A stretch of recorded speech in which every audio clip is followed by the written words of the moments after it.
Il est 7h23 à l'écoute de Sud Radio. Bon réveil à vous, évidemment, en ce mardi 2 avril. Tout compte fait avec vous, Éric Revel. Bonjour Éric. Bonjour Patrick. On va parler de la question de la main-d'œuvre dans la restauration, l'hôtellerie. C'est central à l'approche des Jeux, notamment, et puis de la saison estivale partout en France. 200 000 postes à pourvoir sur l'ensemble du pays. C'est ce que dit Thierry Marx, le célèbre chef étoilé, qui aujourd'hui aussi s'occupe évidemment de tous ses confrères à la tête d'un syndicat. Qu'est-ce qui bloque le niveau des salaires trop bas, c'est ça ou pas? Écoutez, Thierry Marx, donc, qui est le chef étoilé, mais qui est aussi le président de l'UMIH, oui, c'est l'Union des métiers et des industries de l'hôtellerie. Donc il avance ce chiffre de 200 000 personnels manquants. Il dit que c'est pas une question de salaire. Il dit que depuis la crise Covid, en moyenne, les salaires auraient augmenté dans cette branche de restauration, d'hôtellerie et brasserie de 16%. Bon, mais reste que des salaires bruts, je regardais, de 1800 à 2000 euros bruts par mois, ne permettent pas dans les grandes villes de trouver un logement. Et ça, c'est un point central. Pour les saisonniers, c'est la même chose.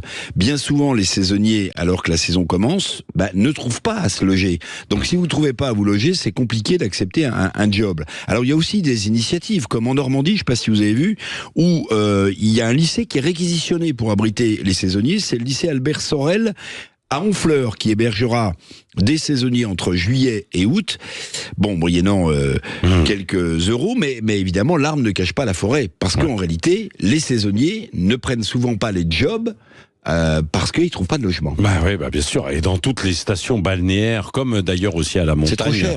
C'est souvent trop cher. Et donc, c'est important. Alors, à côté de cette question très importante du coût du logement pour un saisonnier, quelles sont les autres raisons qui peuvent bloquer, Éric? Si j'en crois à Thierry Marx, il y a, globalement, et là c'est structurel, c'est le déclin de la démographie en France. Comme on fait de moins en moins d'enfants, par définition, quelques décennies plus tard, on a moins de gens qui sont aptes à travailler. Et puis il y a autre chose, évidemment, qu'il met en avant, Thierry Marx, c'est la taxation trop forte du travail. Du coup, dans la restauration, on assiste à un mouvement qui est incroyable, qui est peut-être même structurel.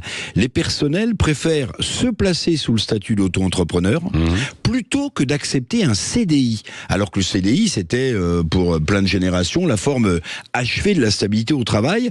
Plutôt auto-entrepreneur, de ce fait, les petits patrons n'arrivent pas à stabiliser leur effectif sur la durée, d'où des problèmes de disponibilité des collaborateurs, mais aussi de formation. Parce que si vous changez de collaborateur tous les 2 mois, il faut reformer les gens au travail qu'ils vont exercer. Oui, et pour les JO à Paris dans quelques mois, ce manque de main-d'œuvre est aussi un vrai problème.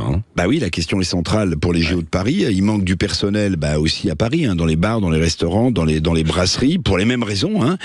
Pour la sécurité, je ne sais pas si vous avez vu, on parle de faire appel à des contingents militaires de forces étrangères. C'est le cas, par exemple, pour la Pologne, qui pourrait nous épauler. Alors, est-ce qu'il faudra de même faire appel à une immigration choisie?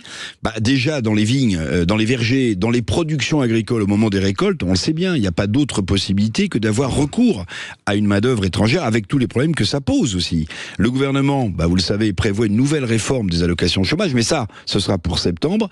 Est-ce vraiment la solution, baisser le niveau d'indemnisation de chômage pour pousser à accepter un emploi, fût-il saisonnier? Bon, évidemment, chacun a sa réponse. En tout cas, il y a des emplois à pourvoir dès maintenant, qu'on se le dise. Oui, merci Éric Revel.